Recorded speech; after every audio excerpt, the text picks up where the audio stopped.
Have you ever noticed how the look of The Simpsons has changed over time? From the rough early sketches to the smoother, more polished animation we see today, the evolution is more dramatic than many fans realize. In this video, we explain every Simpsons animation style in detail. Before Springfield had smooth lines or steady animation, things looked strange. Not total chaos, but close enough. This was The Simpsons back in 1987, during their early days on the Tracy Ullman show, when the characters moved like scribbles and sounded like they were talking through whistles. But somehow this rough beginning was where everything started. It really kicked off with Matt Groening, who was trying to make a living in Los Angeles by drawing a comic strip called Life in Hell. A TV producer liked his drawings and asked if he wanted to make a cartoon. Groening didn't want to use his comic characters, so right there in the office, he sketched out a new family. Homer, Marge, Bart, Lisa, and Maggie. That rush doodle became The Simpsons. The short cartoon aired between skits on the Tracy Ullman show. They were rough and unpolished. The heads were weirdly shaped, the eyes didn't focus, and the animation looked like someone trying to make pasta dance on a stick. That's because the animators didn't trace Groening's drawings. They just guessed. Bart ended up looking like a spiky triangle, and Homer sounded like a worn-out version of Walter Matthau. Even so, people liked them enough that Fox gave them a shot at their own show. And on December 17, 1989, Simpsons Roasting on an Open Fire aired. It was a Christmas special as the first episode, which was unusual, but it worked. The animation in that episode looked strange. Barney Gumble had yellow hair that matched his skin, making it hard to tell where his head ended. Bart's hair stayed stiff, Homer's eyes looked half-closed all the time, and everyone looked like they'd been microwaved. The animation felt rushed and stiff, but the story worked. Homer didn't get his bonus, Bart got a tattoo, Marge used their savings to get it removed, so Homer secretly got a job as a mall Santa to save Christmas. It was sweet and funny at the same time. The animation may have looked like building blocks tossed together, but the emotion was clear. Then came Santa's Little Helper, a race dog who lost badly but still found a family. When he jumped into Homer's arms, everything came together. The scene was silly, touching, and sad all at once. But if you paused at the wrong time, Marge's eyes were pointing in different directions, one facing forward, the other heading into another state. What's strange is that Simpsons Roasting on an Open Fire wasn't even the first episode they made. That was some enchanted evening, which looked so bad that they delayed it. Homer looked like a rubber balloon, scenes disappeared, and characters floated like broken video game glitches. They cleaned it up and aired it at the end of the season. That was probably a smart move. Even after fixing it, it still looked off. The opening scene felt dreamlike. Lisa's bike looked like it was bending. Marge's hair moved like it had its own brain. Springfield looked so empty, it could have been a ghost town. In the episode, Marge was tired of Homer being Homer. She called a radio show and the host compared her marriage to a wet waffle. She planned to confront Homer, but he won her back with flowers and a trip to a cheap motel. It wasn't exactly romance, but it worked for them.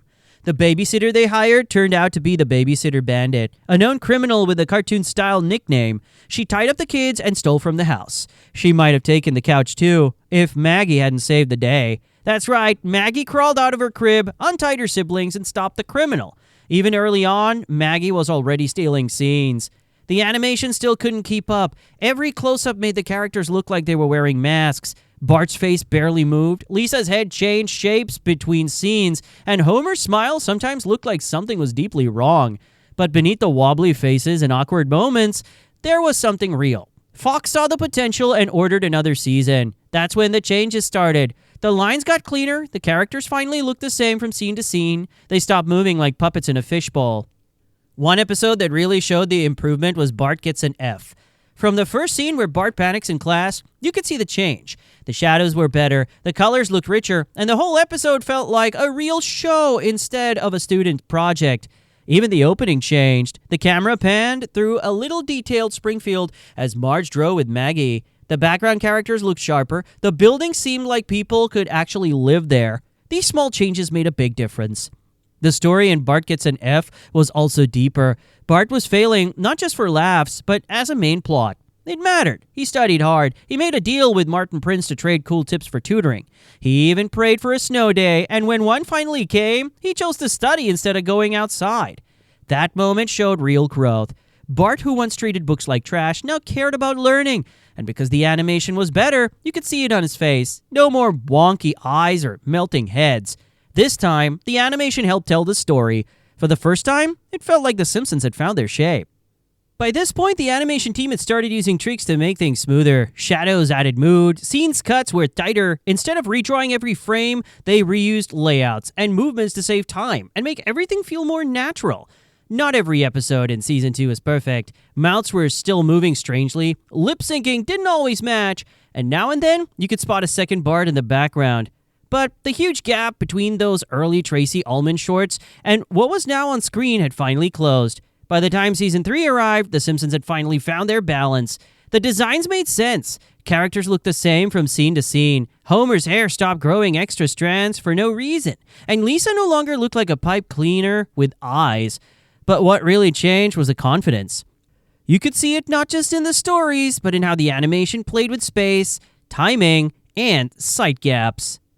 Take Bart, the lover, for example. You could pause it at any moment and easily tell who was who. The camera moved with more purpose. There were zooms, slow pans, and quiet pauses that let the emotions come through. The animators also started sneaking in clever little visual jokes, like Ned Flanders' mailbox opening from the wrong side. These gags didn't shout for attention. They just worked because the animation had finally stopped falling apart. This was also the time when the show became more flexible, not just in storylines, but in how far the animation could stretch to make a joke land. Homer could turn into rubber one moment and snap back to normal the next. Think of him backing into a bush or catching fire and flailing around. The expression got bigger and stranger, but still made sense. That was the balanced cartoon energy grounded in reality.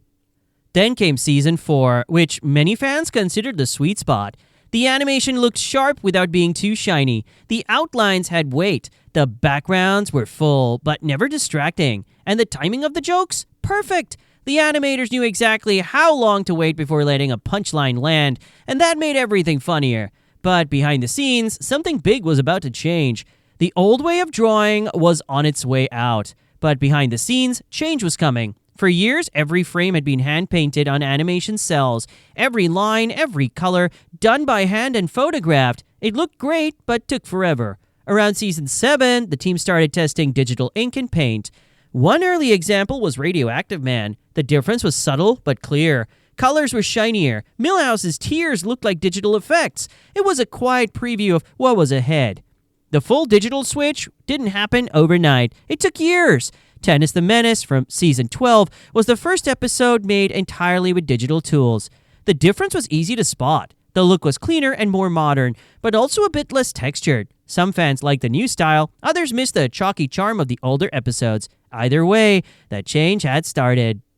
Season 14 made it official. Beginning with The Great Louse Detective, every episode was now digitally animated. No more paint buckets or film cameras, just tablets, digital layers, and software. It didn't just look different, it sped up production. Mistakes were easier to fix, lighting effects became more common, animators could experiment more without redrawing everything from scratch, and they made the most of it. By Season 20, with Take My Life, Please, the show moved into the HD era. The picture got sharper, the aspect ratio widened, you could see the individual tiles on the kitchen floor. Simpsons gave Springfield more depth, and the intro, it was completely rebuilt. The old cloud and chalkboard sequence was replaced with a more detailed, updated version packed with hidden gags. Ralph ate glue, Maggie was scanned at checkout, Wiggum chased Snake down the street. Even the couch gag grew longer and more elaborate, some nearly becoming mini-episodes. As the tools improved, the show took bigger swings, especially during the Halloween specials. Guest animators were brought in for couch gags, giving the show new styles. Guillermo del Toro filled him with monsters. Banksy's version was so dark it shocked viewers. Others like Sylvain, Comet, Don Hertzfeldt, and the team from Rick and Morty and Robot Chicken added their own spins. Each one looked totally different, and that was the point. It let fans see the Simpsons world from a fresh perspective. One of the boldest experiments came in Season 20 with Barthood, a parody of Boyhood. As Bart aged, the animation changed with him. Colors shifted, designs matured, shadows deepened. It was still The Simpsons, but more detailed than usual, rare in the show where Homer often strangles his kid like it's no big deal. The 2007 movie was another leap forward. The animation was big, fast, and full of energy. Homer and the pig, motorcycle tricks, the giant dome. Everything moved in ways the show had never tried. For once, the animators had time and budget to do things differently. The story may have divided fans, but visually, it was one of the series' best moments. By the late 2010s, the animation had quietly become one of the show's strongest parts.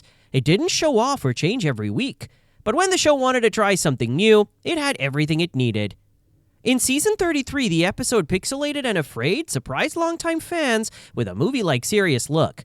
The shadows were dark, the colors were deep, and the Simpsons actually looked beautiful. Nobody expected that in 2022, but it happened. Today, the show isn't just smooth, it's almost too smooth. Some fans miss the old wonky style of Springfield when characters blinked at the wrong time and doors swung open the wrong way. But others like how much the animation has improved. The team went from drawing everything by hand to creating snowstorms in super high quality.